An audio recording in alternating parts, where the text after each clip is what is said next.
अगर हम ऐसा सोचेंगे कि हम किसी का अच्छा करते हैं तो उसकी तरक्की हो जाएगी, तो जरा ठहरिए, क्योंकि भगवान भोलेनाथ तो बहुत भोले हैं, वो जरूर हमारे साथ अच्छा करेंगे। तो आप भी भोलेनाथ के भक्त हैं, तो वीडियो को आधा अधूरा छोड़कर ना जाए, क्योंकि ऐसा करने से आपको पाप लग सकता है। एक रामपुर नाम का गांव था। उस गांव में एक चिड़िया भगवान शिव के मंदिर के बाहर पेड़ पर रहा करती थी। उस चिड़िया के 2 छोटे छोटे बच्चे थे। वह चिड़िया गांव के घरों से दाना चुग कर लाती और खुद भी खाती और अपने बच्चों का पेट भी भरती।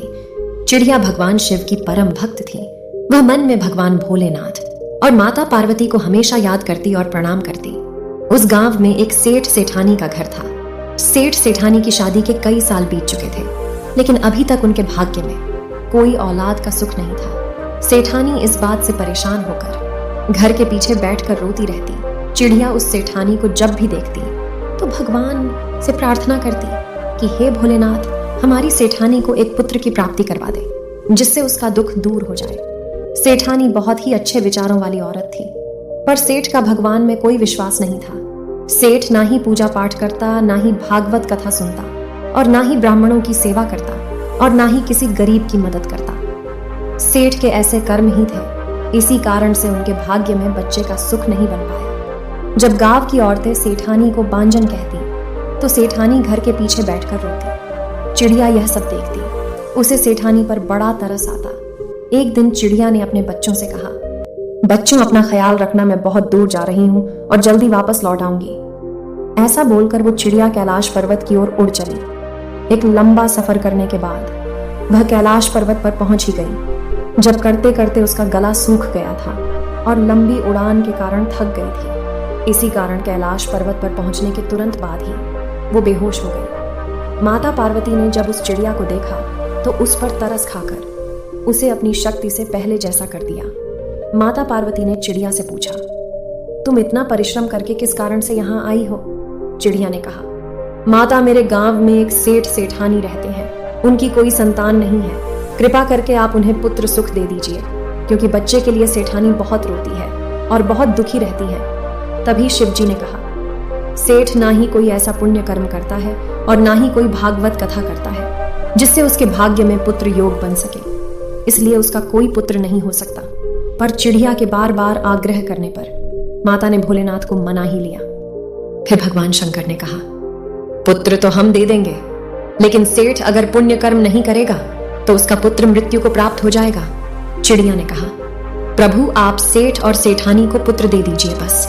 पुत्र प्राप्त होते ही वह पूजा पाठ करने लगेंगे। ऐसा कहकर चिड़िया खुश होकर वहां से चली गई। कुछ दिन बाद सेठानी को एक पुत्र हुआ।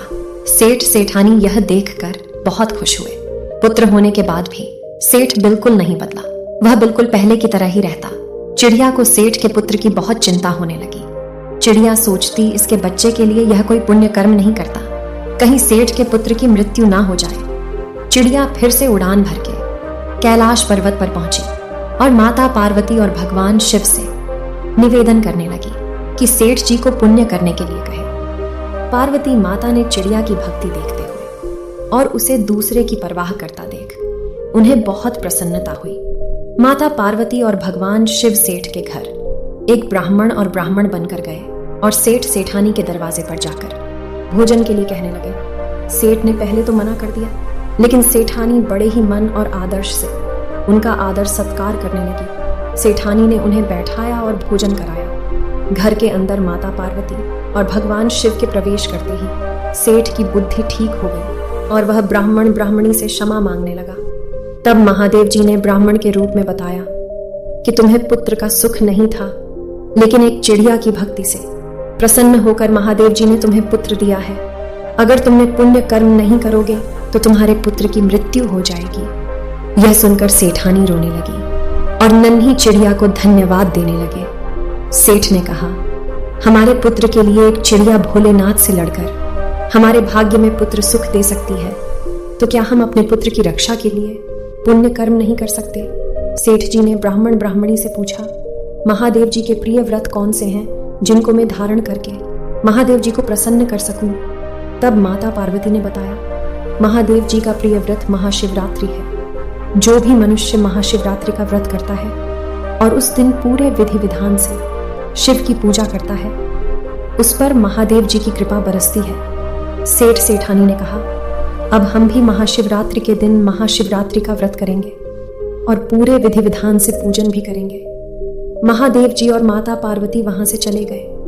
अब सेठ धर्म कर्म व्रत पूजा पाठ करने लगे, जिसके पुण्य से उनका पुत्र और धन बढ़ने लगा। चिड़िया भी सेठ सेठानी को देखकर बड़ा खुश रहने लगी और सेठानी के आंगन से दाना चुगने लगी और अपने घोंसले में बैठकर ओम नमः शिवाय का जाप करने लगी।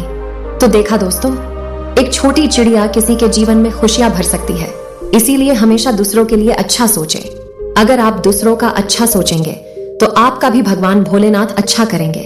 अगर वीडियो अच्छा लगा हो तो नीचे कमेंट में ओम नमः शिवाय जरूर लिखें।